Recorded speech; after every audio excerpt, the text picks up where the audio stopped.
우리가 그 지난 시간에 그 텅 빈 것 같은 신앙이라는 주제로 말씀을 나눴어요. 그래서 오늘도 연계된 주제입니다. 연계된 주제로서 우리가 신앙은 있으나 왜 기쁨에 이르지 못하는지에 대해 살펴보는 것으로 시작을 하려고 합니다. 결과적으로 말씀을 드리자면은 요즘에 저는 이슈가 좀 주제 중심이 좀 비슷합니다. 그래서 목회자는 항상 설교자는 설교자의 어떤 그런 경험 그리고 그런 걸 통해서 말씀을 선포되게 되는데 결과적으로 그 하나님의 자녀 이 그리스도인이라는 이 정체성입니다. 정체성이 흔들리고 이 중심축이 어긋났기 때문에 기쁨에 이르지 못한다라고 볼 수가 있어요. 그러니까 신앙은 있는 것 같아요. 그리고 믿음은 있는 것 같지만 왜 우리는 공허함을 느끼느냐? 그것은 이 중심. 우리가 항상 모든 게 중심이 중요하다고 하죠. 건축물도 기둥이 중요하다. 밑에 뭐라고 합니까?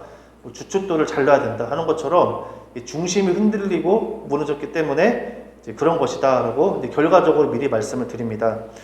그러니까 믿음으로 구원받은 그리스도인의 이 정체성의 변화 그리고 이를 계속 인지하는 게 매우 중요해요. 그러니까 우리가 왜 신앙생활을 하는데 물론 맨날 기쁘고 즐겁고 축제 같은 분위기일 수는 없어요. 근데 그 기본값이 그래도 우리가 신앙인이라면은 얼른 힘들고 어려워도 얼른 위로부터 오는 위로를 받고 회복되는 그 기간이 그렇게 길지가 않습니다. 그러니까 힘들고 어려워도 또 금방 또 하나님 안에서 회복하고 또 힘을 내고 그렇게 하루하루 살아가는 게 그리스도인인데 그런 게 없이 그냥 오랜 시간 동안 기쁨과 어떤 그런 평안이 없는 좀 두렵고 우울한 그런 상태가 계속된다는 거는 우리가 문제가 있다고 봐야 된다는 얘기죠. 그래서 뭐가 중요하냐? 그리스도인의 정체성입니다. 그러니까 정체성이 우리가 어떻게 변화가 되었는지 그리고 이를 계속 인지하는 게 중요하다는 거를 제가 아니라 성경에서 곳곳에서 증언을 합니다. 그래서 제가 그 말씀을 통해서 한번 보도록 할게요. 에베소서 5장 1절에 뭐라고 나오냐면은 이제 그리스도인의 정체성의 문제예요. 그러니까 우리는 누구냐라고 했을 때 성경에서 뭐라고 얘기를 하냐면은 에베소서 5장 1절에 그러므로 사랑을 받는 자녀같이 너희는 하나님을 본받는 자가 되고라고 얘기를 해요. 근데 사랑을 받는 자녀같이래요. 그러면은 사랑을 받았다는 건데 무슨 사랑이냐? 당연히 하나님의 사랑이겠죠. 그런데 하나님의 사랑은 무엇이냐? 그러면 무엇이냐라고 했을 때 뭘 가리키냐면은 바로 이 죽음에서 생명으로 전환되는 거예요. 그러니까 하나님께서 우리에게 주신 사랑의 가장 대표적인 것은 우리는 하나님 이게 힘들어요, 저게 힘들어요, 도와주세요. 도와주면 사랑하시고 안 도와주면은 나를 싫어하시나 이렇게 되게 단순하게 생각을 할 수도 있겠지만 근본적으로 하나님의 사랑은 어디에 있냐면은 죽음에서 생명으로 전환시켜 준 거. 그러니까 우리가 죽을 수밖에 없는데 살게 되었다는 거. 그게 하나님의 사랑의 대표적인 증거입니다. 그래서 하나님이 우리를 사랑하신다라고 했을 때 가장 큰 건 뭐냐? 우리가 살아있다는 거예요. 이제는. 우리는 이제 살았다. 이제 죽은 게 아니라 우리는 살았다. 그게 가장 큰 하나님의 사랑이고 두 번째는 뭐냐면은 이 사는 게 무엇인가에 대한 진리를 알았다는 거예요. 그러니까 우리가 살았잖아요. 그러니까 똑같이 살아있어도 우리가 세상을 보면 어떻습니까? 보면은 예를 들어서 식물인간이 있어요. 교통사고 나서 누가 젊은 그런 거 보면 진짜 안타까워요. 몸 건장하고 총만 받는 청년이 교통사고 나서 30년 동안 식물인가요? 살았어요, 죽었어요? 살았잖아요. 근데 그게 사는 삶이라고 볼 수가 있을까요? 그거는 우리가 쉽게 대답을 하지 못하죠. 마찬가지예요. 그러니까 그리스도인이 되었다는 것은 일단 하나님의 사랑이라는 것은 우리가 일단 살았다는 거예요. 죽은 게 아니라 살았어요. 살았는데 거기에 더 나아가서 하나님의 사랑은 또 어디에까지 다다르냐면은 우리를 그냥 살리고 내버려 두는 게 아니라 어떻게 했어요? 사는 게 무엇인가에 대한 진리를 우리에게 보여주시고 가르쳐 주신다는 거예요. 그러니까 너네가 살았으니까 이제는 살아있는 사람답게 살아라 라고 하는 게 하나님의 사랑이다. 그 얘기입니다. 그래서 하나님을 본받는 자가 되라고 했죠. 아까 그 말씀에 하나님을 본받는 자가 되고 사랑을 받는 자녀같이 너희는 하나님을 본받는 자가 되고 이 말은 뭐냐면은 하나님을 본받는 자는 결국 어떻게 됩니까?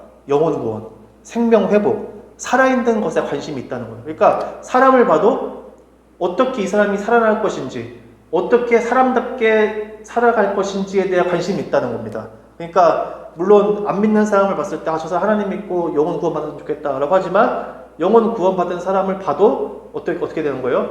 이 사람이 하나님이 주신 사랑받는 자녀같이 살아있는 삶을 살았으면 좋겠다. 그러니까 하나님을 믿지만 사는 생명이 있는 사람 같이 안 사는 경우도 있잖아요. 그렇죠? 뭔가 어그러지고 뒤틀린 경우들. 그런 걸 봤을 때 얼른 회복했으면 좋겠다라고 하는 게 하나님을 본받는 자다라고 볼 수가 있는 거죠. 이게 그리스도의 정체성 중에 하나라고 지금 성경은 얘기하고 있습니다. 또 뭐라고 하냐면은 에베소 5장 8절에 너희가 전에는 어둠이더니 이제는 주 안에서 빛이라 빛의 자녀들처럼 행하라 라고 했어요. 그러면은 빛이 무엇이냐? 요한복음 1장에 뭐라고 하냐면은 제가 요약해서 말씀을 드릴게요. 태초에 말씀이 있고 이 말씀은 곧 하나님이래요. 그리고 그 말씀이 태초에 하나님과 함께 계셨대요. 이게 누굽니까? 말씀이라는 게 예수님이죠. 예수님. 말씀이 곧 하나님. 그 말씀이 하나님과 함께 계셨는데 그 성육신, 그러니까 사람의 몸으로 오신 하나님, 예수님의 정체를 요한복음 1장 1절에서 요한이 기록을 하는 거죠. 근데 그 안에 생명이 있었대요. 그러니까 예수님 안에 생명이 있대요. 그 말은 뭐냐면은 예수님 안에만 참 생명이 있다 이 얘기예요. 그리고 나서 뭐라고 하냐면은 이 생명은 사람들의 빛이라. 그러니까 사람들의 유일한 참 빛, 생명은 예수님 안에 있는 생명뿐이다 라고 그렇게 얘기를 하는 거죠. 그리고 빛이 어둠에 비치되 어둠이 그 빛을 이기지 못했대요. 그 말은 예수님 안에 있는 생명은 사망이 이기지 못했다 그 말입니다. 그래서 빛은 곧 예수님을 가리키고 좀 더 자세히 얘기하면은 예수님 안에 있는 생명이에요. 그러니까 이 말씀이 뭐예요? 빛의 자녀들처럼. 빛의 자녀. 그러니까 예수님 안에 있는 생명을 얻은 자녀들처럼 행하라. 그 말입니다. 근데 처음에 뭐라고 합니까? 너희가 전에는 어둠이더니 라고 얘기를 해요. 그러니까 예수님을 모르거나 거부하면 어떻게 되는 거예요? 어둠. 죽음을 짊어지고 사는 것인데 너희가 전에는 어둠이더니 전에는 너희가 그랬다. 근데 이제는 빛의 자녀들처럼 행하래. 그 말은 생명을 얻은 자처럼 행하라. 그러니까 이게 우리가 인지해야 할 우리의 정체성이라는 거예요. 정체성. 그걸 얘기하고 있는 거죠. 또 우리가 잘 아는 말씀 또 있죠. 로마서의 8장 17절. 자녀이면 또한 상속자, 곧 하나님의 상속자요 그리스도와 함께한 상속자니 우리가 그와 함께 영광을 받기 위하여 고난도 함께 받아야 할 것이니라 라고 얘기를 했어요. 그러니까 생명을 얻은 자는 상속자래요. 상속자. 이거는 정해진 우리의 정체성이에요. 그러니까 생명을 얻은 자는 하나님으로부터 모든 것을 다 물려받아요. 상속자니까 예수님에게도 모든 걸 물려받아요. 그래서 성경에 나오잖아요. 우리가 죽고 예수님 곁으로 가면 어떻게 한대요? 예수님과 함께 이 세상을 다스린다고 했잖아요. 그러니까 예수님의 상속자니까, 만왕의 왕이신 예수님의 상속자니까 우리도 그 왕과 같은 권세를 누린다고 분명히 성경은 얘기를 하고 있어요. 근데 상속자이기 때문에 어떻게 된대요? 고난도 함께 받아야 된다. 이거는 비유적 표현이 아닙니다. 비유적 표현이 아니라 명확한 사실이라는 거를 인지할 걸 요구하고 있는 거예요. 그러니까 너네는 상속자니까 고난도 함께 받아야 되는 그런 정체성을 가지고 있다는 것을 인지해라, 명심해라 그 얘기예요. 그래서 고난은 생명을 얻은 빛의 자녀라면 마땅히 감당해야 하는 것임을 인지하고 수용할 필요가 있다는 얘기입니다. 그러니까 우리가 고난이 힘들지만 그리고 반드시 찾아오지만 내가 그리스도인으로서 이거를 당연히 나의 정체성이라는 것을 인지하고 수용하면은 달라요. 그래도 다릅니다. 그래도 어떻게든 견뎌보려고 하고 어떻게든 이게 내가 그리스도인이기 때문에 고난을 받는 게 당연한 거고 이걸 내가 수용을 했다면은 오히려 더 하나님께 가까이 가려고 하고 주님께 더 기도하려고 합니다. 그러니까 이게 정체성이 흔들리니까 자꾸 기도가 안 되고 자꾸 세상을 겉돌고 여기저기 방황을 하는 거예요. 그리고 마지막에 요한일서 5장 21절 이렇게 나와요. 자녀들아 너희 자신을 지켜 우상에게서 멀리하라. 이게 또 우리의 정체성 중에 하나입니다. 우리가 아까 10계명 우리가 매주 하는데 10계명의 핵심은 뭡니까? 핵심은 우상 숭배하지 말랍니다. 우상 숭배하지 마라. 우상 숭배하지 말라가 핵심에 있고 나머지는 그걸 중심으로 이렇게 퍼져 나가는 거죠. 마태복음 5장 17절에 예수님께서 이렇게 말씀하셨어요. 내가 율법이나 선지자를 폐하러 온 줄로 생각하지 말라. 폐하러 온 것이 아니요 완전하게 하려 함이라 라고 얘기를 합니다. 그러니까 우리가 예수님 믿으면은 막 뭐 했냐 하면은 뭐 율법적이다 뭐 그렇게 하잖아요. 예수님 뭐라고 했습니까? 나는 율법을 완성하러 왔대요. 완성하러. 그러니까 폐하러 온 것이 아니라 완성하러 왔다. 그러니까 예수님 믿는 사람은 십계명을 비롯한 하나님의 계명에 더 철저합니다. 근데 차이가 있어요. 그 예수님 이전에는 내 힘으로 하려고 했다면은 예수님 이후에는 예수님 안에서 성령의 역사를 따라서 그냥 하는 거예요. 따라가는 거예요. 따라가다 보면은 저절로 하나님의 법을 이루는 거예요. 그래서 예수님께서 말씀하셨잖아요. 하나님 사랑, 이웃을 사랑하면은 네가 율법을 다 이룬 거라고. 그러니까 그게 어떻게 됩니까? 예수님 안에 있는 생명이 깃들어야 되고 성령을 따라 육이 아닌 영을 따라 살아갈 때 그렇게 된다. 그러니까 우리는 따라가면 되는 거지 내가 막 억지로 막 하려고 하면 그게 되지 않는다라고 성경은 얘기를 하고 있죠. 그래서 이게 또 왜 중요하냐면은 예수님 안에서 완성된 율법이, 그러니까 예수님 안에서 완성된 율법이 우리의 중심이자 기준이라는 것을 인지를 해야 돼요. 자꾸 막 고민해요, 사람들이. 그러니까 신앙생활 하면서 이 세상에 이것도 맞는 거 저것도 맞는 건 없습니다. 그러니까 예수님 안에서 완성된 율법이 우리의 중심이자 기준이라는 것을 인지를 해야 돼요. 정확히 내 머릿속에 딱 박아놔야 된다는 얘기입니다. 그리고 그 중에서 가장 우리가 세상을 살아가면서 가장 경계하고 지켜야 될 게 뭐냐? 바로 우상입니다. 우상을 멀리하고 경계하는 것이 가장 중요하다. 왜냐? 여기서 모든 악이 출발해요. 그러니까 뭐 돈이 일만하게 근원이다 하는데 돈이 곧 뭡니까? 우상이에요. 우상 특징이 뭐예요? 힘이 있는 거예요. 힘. 내가 원하는 걸 들어줄 수 있는 힘이 있는 것 같이 속이는 거. 근데 그게 가장 큰 게 돈이잖아요. 돈 말고 뭐 다른 게 없잖아요. 그렇죠? 그렇기 때문에 이 우상이라는 거는 되게 경계를 해야 되고 모든 악의 출발이다. 그리고 하나님과 멀어지는 첫 관문이에요. 그러니까 이것만 우상에 한번 빠지면은 내가 하나님과 멀어지는 그 문을 내 스스로 여는 거예요. 그 다음에 뭐가 있냐? 고속도로입니다. 고속도로. 그냥 쭉 달리는 거예요. 쭉. 너무 길이 넓고 잘 뚫려있기 때문에 금방 하나님과 멀어진다. 그 얘기입니다. 이렇게 성경을 통해 하나님께서 말씀하신 하나님의 자녀, 그리스도인의 이 정체성을 온전히 수용하여 적용해야 세상에서 주지 못하는 기쁨을 경험한다. 그리고 예수님이 기뻐하지 않는 삶을 살기 때문에 내게 기쁨이 없는 것이라는 것을 우리가 생각을 해봐야 된다는 얘기입니다. 하나님의 자녀라는 사람이 이 정체성과 중심을 잃고 어긋나기 시작하면 그 다음에 무슨 일이 일어나느냐? 마귀의 참소가 불붙어요. 그때부터. 여기서 이제 악순환에 빠지게 되는 겁니다. 마귀는 우리를 직접적으로 손대지 않아요. 절대. 아담과 하와가 선악과를 먹을 때 마귀가 뭐 아담과 하와 납치해가지고 막 때려가지고 억지로 먹인 거 아니잖아요. 마귀는 절대로 우리한테 직접적으로 지시 안 합니다. 야, 너 하나님 말씀 어기고 이거 해. 절대 그렇게 안 해요. 마귀는 귀에 속삭여요. 다른 생각을 하게 만들어요. 그러니까 똑같은 걸 봐도 선악과, 저거 하나님 먹지 말라고 했는 걸 내가 알고 있음에도 불구하고 뭐라고 하냐면은, 야, 저거 먹으면 맛있을 것 같은데? 그렇게 하면 딱 던져요, 그냥.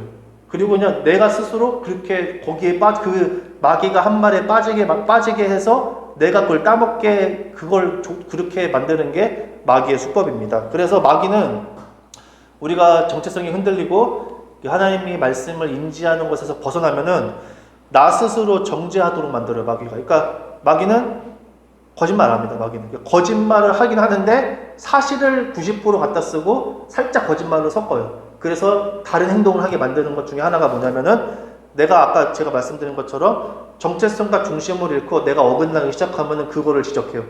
너 하나님의 자녀인데 지금 하나님 자녀답게 안 하네? 너 지금 뭐야? 틀린 말 아니에요. 팩트예요. 그리고 거기서 딱 빠져요, 뒤로.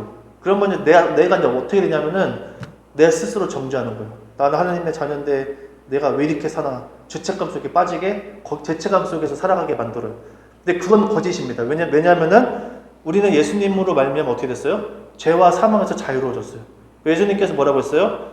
하나님은 미쁘시고 의로우사 내게 죄를 고백하면은 깨끗하게 해주신다고 약속을 했어요. 그러니까 하나님은 다 알아요. 우리가 예수님에 의해서 죄사함을 받고 새로운 신분을 입어도 이 육체는 아직 그 타락한 몸이기 때문에 계속 육신의 요구와 싸운다는 걸 알아요. 죄를 지을 거라는 것도 알아요. 그래서 그렇게 해주신 거예요. 은혜를 내려주셨는데도 그걸 잊게 만들어요. 계속 내 스스로 정죄하고 자책하고 죄책감 속에서 그렇게 구렁텅이에 빠지게 하는 게 마귀의 특징이다. 근데 그래서 그 성경에 뭐라고 합니까? 그리스도인은 개가 토하는 것을 먹고 진주를 돼지 앞에 던지는 격이 되지 말아야 된다라고 그렇게 얘기를 하는 거예요. 그러니까 하나님의 자녀라는 사람이 아까 제가 말씀드린 그 정체성과 중심을 잃고 그 나의 정체성과 내가 새롭게 변화된 새 사람의 정체성과 이 중심을 세상으로부터 다시 찾으려고 한다면은 그게 뭐예요? 개가 토한 것을 먹고 하나님께 받은 은혜를 다시 던지는 거잖아요. 그거를 하려고 하면은 어떻게 되냐? 죄책감이 이제 엄청나게 밀려오면서 죄책감으로 시작을 합니다. 그리고 끝은 어떻게 되느냐? 핑계와 남 탓으로 마무리를 하는 거예요. 안 좋은 모양새로 변합니다. 여기에 대해서 누가복음 11장에 뭐라고 비유를 했냐면은 예수님께서 잘 청소된 집에 이전보다 귀신들이 더 들어와 산다고 했어요. 예수님이. 그랬잖아요. 다 수리가 된 거 보고 귀신이 한 명 살다가 나갔는데 다시 와보니까 너무 깨끗하게 청소가 잘 된 거예요. 그러니까 다른 귀신들도 다 데리고 왔더라 라는 그런 비유처럼 길을 잘못 들어 악순환에 빠지기 시작하면은 이전보다 더 안 좋아진다. 그래서 사실은 저도 SNS 이런 거 많이 하는데 막 교회 욕 엄청 하고 막 기독교 비판하고 막 그런 사람들 보면은 목사들이 왜냐 더 그 내부를 너무 잘 아니까. 근데 그렇게 하는 게 결국 뭐예요? 정상 아니에요, 그것도 정상. 그러니까 우리가 건강하기 위한 비판 필요합니다.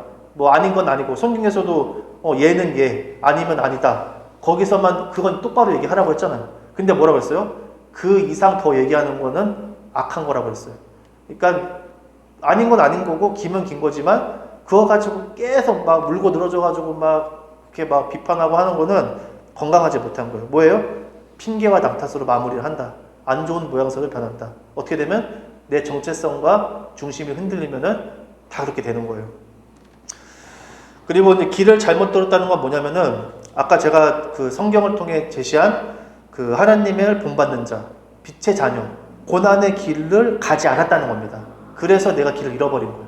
그리고 우상 숭배로부터 자기를 지키지 못했기 때문에 길을 잘못 든 거다라고 분명히 우리가 알 수가 있는 거예요. 그러니까 성경은 분명히 얘기를 하고 있고 명확하게 어렵게 얘기 안 하지만 내가 자꾸 길을 잃은 것 같고 정체성이 흔들리는 것 같다라고 한다면은 내가 그 정체성을 내가 아직 알지 못하든지 알면서도 내가 받아들이지 않았다. 그 증거라고 볼 수가 있는 거죠. 그러니까 하나님의 자녀는 신분이 바뀌었으므로 거듭났기 때문에 이 추구하는 바와 이 만족하는 바가 새롭게 달라집니다. 그러니까 달라지는 게 그게 자연스러운 이치예요. 그러니까 우리가 쉽게 얘기를 듣잖아요. 내가 예수님 믿고 예전에는 막 술, 담배 하는 게 좋았는데 그게 싫어지고 돈 버는 게 최고인 줄 알고 거기에 미쳐 살았는데 이제 그게 싫고 이제 삶을 좀 예수님 안에서 좀 이렇게 의미 있게 살아가고 싶다라고 하는 게 다 왜 그런 거예요? 그 사람이 내가 이렇게 해야지 한 게 아니라 예수님으로 인하여서 새롭게 신분이 바뀜으로써 그 내적 추구와 만족이 새롭게 달라진 겁니다. 그러니까 이거는 해야 하는 당위적 의무가 아니라 그렇게 변화된 명확한 사실이라는 거예요. 근데 다만 우리가 뭘 기억을 해야 되냐면은 거기에 맞추는 과정이라는 게 필요합니다. 과정. 그리스도인이라고 우리가 새롭게 신분을 얻고 이 만족과 추구하는 바가 달라졌음에도 불구하고 우리는 그리스도인답게 맞춰지는 과정이 필요하다. 이 삶 속에서 그 과정이 필요합니다. 신분에 맞는 마음가짐과 행동 양식과 습관 등이 필요하다는 얘기예요. 그래서 예전에 이런 말 많이 했죠. 너무 구원받은 걸로만 퉁치고 맘대로 산다. 구원파적인 그런 삶을 산다라고 교회가 자조적인 그런 얘기를 했지만 맞아요. 우리는 구원받았다는 결과만 붙잡고 사는 게 아니라 어떤 게 우리가 추구해야 할 신앙이냐. 결과로 인한 변화하는 과정이 신앙이다라고 우리가 그렇게 기억을 할 필요가 있습니다. 예수님께서 열매로 그 나무를 안다고 했어요. 그 말은 뭐냐면은 마귀가 기뻐하는 행동이 있고 주님이 기뻐하는 행동이 있다는 얘기입니다.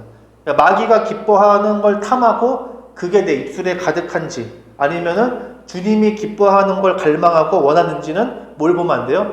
열매, 삶을 보면 안다고 그렇게 분명히 얘기를 했어요. 이 부분에 대해서 우리가 깊이 생각을 해봤는 얘기죠.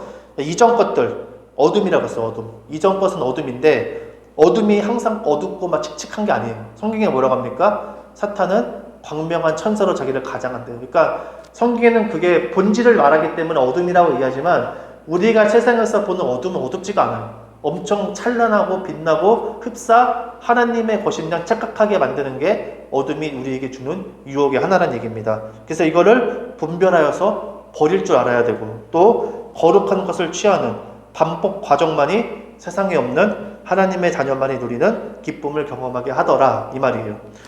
그래서 이러기 위해서는 그러면 우리가 어떻게 해야 되느냐? 현실적인 몸부림이 필요합니다.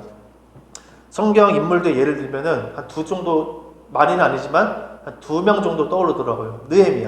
느헤미야가 자기들이 하나님의 민족, 하나님의 자녀 족속이라는 것을 정체성을 지키기 위해서 느헤미야가 성전을 보수하러 갔잖아요. 그렇죠? 성전을 보수하고 성전을 무너뜨리려고 하는 그 지역에 사는 이방 족속들로부터 지키기 위해서 어떻게 했어요?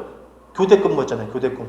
성전 고치면서 경비도 쓰고, 그렇게 돌아가면서 그렇게 느헤미야가 현실적으로 그렇게 몸부림을 쳤고, 또 에스라는 어떻게 했냐면은 여호와의 율법을 연구하여 준행하며 율례와 규례를 이스라엘에게로 가르치기로 결심을 했어요. 그러니까 에스라는 학자요. 아마 그 당시에 그 포로 시대이기 때문에 그 포로, 그러니까 정복 국가의 그 관리입니다, 관리. 지금 말하는 공무원이, 고급 공무원이에요. 근데 에스라가 굳이 어떻게 했어요? 느헤미야가 갔다는 얘기를 듣고, 그래? 그럼 나도 하나님의 자녀니까 내가 이 사람들 제가 말씀을, 하나님을 알고 들은 건 맞는데 말씀 제대로 모르니까 내가 율법을 연구하고 내가 지켜 행하면서 이걸 내가 가르쳐야겠다라고, 에스라도 나름 그 칙칙한 현실에서 자기 나름대로 할 수 있는 거를 하면서 이렇게 몸부림을 친 거예요. 그러니까 근데 이스라엘 전체의 결과는 미미했어요. 이 사람들이 이렇게 했음에도 막 드라마틱한 어떤 드라마 같은 반전 같은 건 일어나지 않았어요. 근데 중요한 건 뭐냐? 하나님께서 느헤미야와 에스라의 몸부림을 기억하셔서 성경에 기록하셨다는 얘기예요. 성경에 느헤미야와 에스라의 이름과 그들의 할 일을 기록했다는 건 뭐예요? 하나님께서는 결과물을 떠나 그들을 하나님의 자녀라는 걸 인정했다는 얘기입니다. 그들의 한 행위를 인정했다는 얘기예요. 그리고 그 몸부림의 중심에는 뭐예요? 하나님 뜻 중심의 기도가 있어요. 느헤미야도 그렇고 에스라도 그렇고 그 사람들이 기도할 때 무슨 기도를 했을까요? 다른 거 기도했을까요? 거의 전 안 했다고 봐요. 물론 그들의 말을 보면 알 수 있지만 항상 하나님 뜻 중심의 기도, 그리스도의 정체성, 말씀 중심의 삶을 위한 기도가 가장 중요하고 우선순위입니다. 그러니까 내 정체성이 왜 흔들리느냐? 자꾸 왜 나는 뭔가 중심에서 벗어난 것 같느냐? 기도를 하지 않은 것도 있지만 기도 내용이 엄청 세속적이라는 얘기예요. 한마디로 내 자기 안위, 너무 내 중심적인 기도가 되기 때문에 신앙이 하는 것 같지만 기쁨이 없는 거다라고 볼 수가 있어요. 예수님께서 말씀하셨어요. 마음은 원이로되 육은 약하니 깨어 기도하라. 이거를 잘 생각을 해봐야 됩니다. 마음은 누구나 하나님의 자녀의 정체성을 잃지 않고 싶어요. 여기서 내가 그리스도인이라는 확신 가운데 살고 싶지 않아 하는 사람 아무도 없습니다. 근데 육이 약해요. 우리는 육이 약하니 육이 약하다는 사실을 제가 보니까 이거를 인지하는 사람이 많지 않아요. 그리스도인 가운데 내가 마음은 원이로되 육이 약하기 때문에 깨어서 기도를 해야겠다라고 이 사실을 인지하고 완전히 받아들이는 사람이 거의 없습니다. 여러분 생각해 보십시오. 우리가 당장 몸이 아프잖아요. 몸이 안 좋아요. 그러면은 병원 가잖아요. 병원 약 받고 몸에 좋은 거 먹고 몸에 안 좋은 거 먹지 마세요. 내가 약한 걸 알면은 그 약점을 보완하기 위해서 살기 위해서 뭐라도 한단 말이에요. 근데 이것도 마찬가지예요. 육이 약해서 마음은 원이로되 육이 약하기 때문에 자꾸 예수님 중심에서 벗어난다는 게 명확한 사실인데, 이거를 진짜로 알고 받아들이면은 깨어서 기도를 안 할 수가 없어요. 왜냐하면 그렇잖아요. 깨어서 사람들이 나이 좀만 40대 넘어가면은 영양제를 한 주먹씩 먹는 게 그게 왜 그런 거예요? 몸이 약해지니까 자꾸 내가 보완하는 거잖아요. 마찬가지예요. 마음은 원이로되 육이 약하니 깨어 기도하라. 이거를 잘 모르고 받아들이지 못하면은 기도를 안 하는 거예요. 그러니까 육이 약한 건 정해진 건데 자꾸 아니라고 자꾸 아니래요. 자기는 내가 다 할 수 있고. 그렇게 해서 망가진 사람이 다윗, 솔로몬이잖아요. 솔로몬이 엄청 똑똑하고 하나님 말씀 다 알고 그랬는데 왜 말년에 그렇게 우상 숭배하고 우리가 생각했을 때 아니 알만한 양반이 왜 저랬을까? 형제 다 왜 그런 거예요? 육이 약하니까 맨날 뭐 아름답고 이쁜 여자들 막 3,000명, 4,000명에 둘러싸이는데 어떤 남자가 100이겠어요? 안 되지. 그러니까 그런 거란 말이에요. 그래서 보니까 여기서 많은 문제가 야기가 되는 거예요. 그러니까 늘 스스로 깨어서 기도해야 되는 게 뭐냐면은 이거는 논쟁하고 생각해 볼 문제가 아닙니다. 나는 누구나 100% 마음은 원하지만 육이 약하기 때문에 깨어서 기도해야 된다는 거는 이거는 논쟁할 게 아니에요. 그냥 당연한 걸로 받아들여야 돼요. 그래야지 기도가 되는 겁니다. 기도만이 살 길인 게 맞는 거죠. 하나님의 자녀의 정체성 안에서 살게 해달라는 그것이 유일한 낙이자 기쁨이며 이를 위해 인내할 수 있게 해달라고 간절히 요구하는 과정, 이런 것이 필요하다는 말씀이에요. 마지막으로 그러면 이제 그러려면 어떻게 해야 되느냐? 우리가 하나님의 정체성, 하나님의 자녀라는 정체성 그리고 중심, 이것이 우리에게 중요하고 이거를 또 살아내기 위한 몸부림이 필요하다면은 이 몸부림을 우리가 어떻게 해야 되느냐? 그러면은 오늘 설교 제목처럼 주님 가신 그 길을 따라가야 한다. 감당해야 된다. 이 얘기입니다. 그러니까 내 안이 주님으로 가득 차야 되는 거예요. 이거는 뭐냐면은 뭐 맨날 뭐 예수님 생각하고 어떻게 우리가 살아요. 우리 삶이 있는데 그 얘기가 아닙니다. 그러니까 예수님이 우리가 지향하고 유지해야 할 정체성이라는 거예요. 그러니까 내 정체성은 뭐냐? 아까 우리가 살펴봤던 빛의 자녀, 하나님을 본받는 자, 사랑받는 자녀, 그리고 우상 숭배를 멀리하는 사람들, 이런 것들이 우리가 지향하고 유지해야 할 정체성이라는 것을 계속 마음속에 품고 살아야 돼요. 그리고 예수님의 길을 따라가야 한다고 성경은 분명히 얘기를 하고 있어요. 예수님의 길은 하나님의 자녀라는 정체성 안에서 믿음으로 기쁨과 소망을 가지고 어떤 삶이에요? 감당하는 삶입니다. 감당하는 삶. 감당하려고 하지 않기 때문에 정체성이 흔들리는 거예요. 신앙에서 이 감당이라는 단어와 개념은 매우 중요합니다. 감당을 해야 돼요. 근데 이게 왜 우리가 여기에 좀 알러지 반응이 있냐면은 교회에 헌신 봉사하는 걸로 우리가 많이 이게 퇴색됐어요. 제가 보니까 그렇습니다. 그러니까 교회에 헌신 봉사 필요하죠. 공동체에 기여하는 봉사는 필요합니다. 예수님께 드리는 거니까. 근데 이게 이제 많이 퇴색을 했어요. 감당한다 하면 딱 뭐가 떠오르세요? 저부터도 먼저 교회에 완전히 올인하는 거. 다 내팽개치고 헌금 많이 하고 막 몸 갈아서 막 설거지하고 식당 청소하고 막 교회 청소, 교회에 막 반짝반짝하게 청소하고 이런 것들. 이렇게 행사에 모든 참여하는 거. 우리가 그런 거를 감당으로 생각하니까 이게 사람들이 막 알러지 반응이 생기고 지금도 그리스도인들 봉사 감당 얘기하면은 다 학을 뗄 거야. 아주 그럴 거예요 지금도. 아예 불신자는 모르겠지만 신앙은 감당 봉사 뭔가 짐을 지우려고 하는 낌새만 보이면 다 도망갑니다 지금. 그걸 아예 안 하잖아요. 근데 감당은 사실 그런 의미가 아니에요. 주님은 명확히 우리한테 감당할 걸 요구하세요. 사람에 의한 신앙이라는 명분으로 착취하는 그런 게 아닙니다. 이 부분에 많이 노출된 것이 현 교회의 안타까운 상황이라 어쩔 수 없지만, 그러나 감당은 뭐냐면은 예수님 말씀처럼 쉽고 가벼운 멍에요. 쉽고 가볍다고 했어요. 반드시 우리가 짊어져야 할 부분이기 때문에 예수님이 너 그거 감당해야 돼. 어쩔 수 없어요. 근데 그거 되게 쉽고 가벼워. 짊어져야 될 건 있는데 그게 막 무겁고 어렵진 않아. 나와 함께 있으면 그게 어렵고 무겁지가 않단다. 근데 너 그거 짊어지긴 해야 돼. 그겁니다. 딱 거기까지예요. 그래서 그리스도인, 하나님의 자녀라는 정체성에 맞추는 과정을 감당할 걸 요구합니다. 예수님은. 쉽지 않지만 생명으로 가는 길이기 때문에 뭐가 있어요? 기쁨이 있고 담대함을 얻습니다. 그리고 믿음, 인내, 소망을 이뤄요. 이것도 내 안에서 이루어지는 거지 누가 대신 떠먹여주는 게 아닙니다. 주님께서 뭐라고 했어요? 또 그 교회를 향한 메시지 중에 주님께서 하신 말씀 항상 있잖아요. 내가 너의 수고와 인내를 안다고 했어요. 그건 뭐예요? 감당했다는 거예요. 그 교회의 어떤 사람들이 예수님이 요구하신 것을 감당을 했기 때문에 예수님이 뭐라고 했어요? 네가 수고한 거, 인내하고 기다린 거 내가 다 알고 있어. 내가 다 그거 세고 있다. 라고 하고 감당하라고 했는데 감당 안 한 교회를 보고 어떻게 했어요? 내가 너를 뱉어내버리겠다. 그렇게 하잖아요. 생명책에서 지워버리겠다. 빨리 회개해라. 그렇게 말씀을 하셨단 말이에요. 그러니까 그리스도인이라면은 주님께서 감당한 것처럼 고난도 함께 겪어야 한다는 말씀과 일맥상통한 거죠. 그러니까 하나님의 자녀라는 정체성을 붙잡기 위해 아까 느헤미야, 에스라 그렇게 감당을 했고, 모세는 뭘 감당했어요? 출애굽과 광야길 도는 거.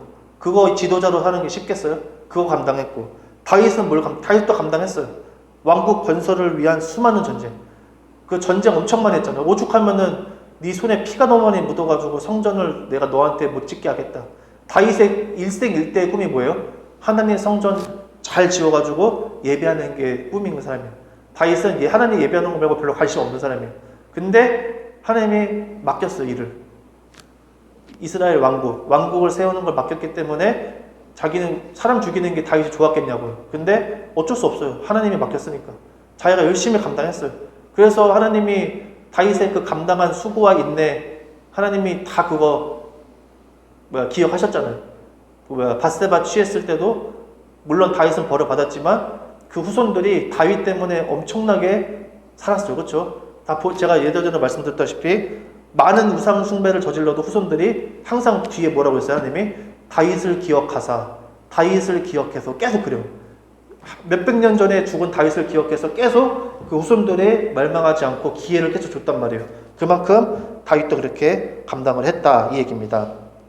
그러니까 제가 말씀드리는 거는 현재도 내가 이것보다 더 많이 감당하라고 더 어떻게 하라는 거야, 이게 아니에요. 그런 게 아니라 하나님의 자녀됨 그리고 그리스도인, 자녀된 자만의 기쁨을 위해 감당할 것이 있더라, 이게 중요하다는 말씀을 드리는 겁니다. 그것은 온전히 주님과 나 사이의 신뢰와 믿음, 진실한 관계가 증거가 돼요. 주님은 나를 위해 죽기까지 순종하는 것으로 감당을 했어요. 그래서 우리가 너희는 자녀이면 상속자니 고난도 함께 받아야 한다, 이 말은 뭐냐면 주님께서 감당하셨기 때문이에요. 우리의 생명, 죽음에서 생명으로 전환시키시고 또 진짜 산다는 게 무엇인지에 대한 진리를 가르쳐 주시기 위해서 주님은 고난과 십자가에서 고난당하시고 죽음이라는 것을 감당했어요. 그렇기 때문에 내가 감당해야 할 것은 죽기까지 순종한 주님의 백성답게 하나님의 자녀로서 사는 것입니다. 그것을 이번 시간을 통해 점검을 해봤으면 좋겠어요. 그래서 내가 감당하고 있다면은 그것이 하나님 자녀로서 마땅히 감당하는 것이 맞는지, 아니면은 어둠의 일에 참여하여 어둠의 열매를 위해 감당하는 건지 우리가 분별을 해야 됩니다. 어둠의 일도 감당해야 돼요. 감당해야지 내가 열매를 얻죠. 열매를 얻으려면 감당을 하긴 해야 됩니다. 근데 어떤 열매인지가 중요한 거죠. 그래서 힘은 힘대로 들고 기쁨이 없으면 돌아가야 돼요. 그건 내가 감당할 것을 감당하지 않고 감당하지 않아도 될 것을 감당한다는 증거가 될 수 있기 때문입니다. 그 기준은 나를 위한 건 다 옳은 것이고 타인을 위한 건 불필요한 희생이며 착취다, 이런 게 아니에요. 이게 단순 명료하지 않습니다. 그래서 서로 말씀의 빛 안에서 돌아보고 맞춰봐야 돼요. 하나님 사랑, 이웃사랑을 기준으로 감당의 기준을 재설정하고 계속 검토할 필요가 있다는 얘기입니다. 그래서 생명으로 가는 길은 어때요? 좁고 협적하여 찾는 이가 적대요. 알려줘도 찾아가지 않는다. 그래서 함께하는 신앙 공동체가 필요하다는 걸 저는 요즘 세상 느껴요. 요즘에 제가 항상 옛날에도 사역할 때도 신앙생활 혼자 하는 거다 계속 그랬는데, 지금 이제 요즘 드는 생각은 이래서 신앙 공동체가 필요하구나. 그렇잖아요. 그리스도의 정체성을 잃지 않고 살아가기 위해 그렇게 하는데, 혼자보다는 그래도 둘이 덜 외롭지 않겠어요? 셋이 덜 외롭고. 그래서 살아가면서 이 사람은 저렇게 살아가고 저 사람은 저렇게 살아가면서 나도 거기서 힘을 얻고, 또 같은 동료로서 같은 전우로서 서로 이렇게 챙겨주고 하는 게 그게 교회겠구나라는 생각이 들더라고요. 그래서 우리가 그 공동체 속에서, 같은 신앙 공동체 속에서 이 위로와 힘이 있는 건 분명해요. 그러니까 예수님께서 그렇게 교회라는 신앙 공동체를 조직할 것을 명하셨죠. 같이 합심해서 기도하라는 게 어떤 기도겠습니까? 이겁니다, 이거. 정체성을 잃지 않고 살아가는 것. 하나님을 본받는 자, 빛의 자녀같이, 사랑받는 자녀같이, 우상숭배를 멀리하는 자녀같이 살아가게 하려고 신앙 공동체를 만든 거예요. 그리고 그 신앙 공동체, 생명이 있고 진리가 있는 공동체로 사람들을 이렇게 초청하는 것. 그러기 위해서 공동체가 필요한데 이러한 공동체가 어딘가 있겠죠. 그렇죠? 필요하다는 얘기입니다. 그래서 우리가 주님이 주신 생명의 길을 잘 감당해서 훗날에 수고하고 충성된 종이라고 주님께 칭찬 듣는 우리가 되기를 예수님의 이름으로 축원합니다. 기도하겠습니다.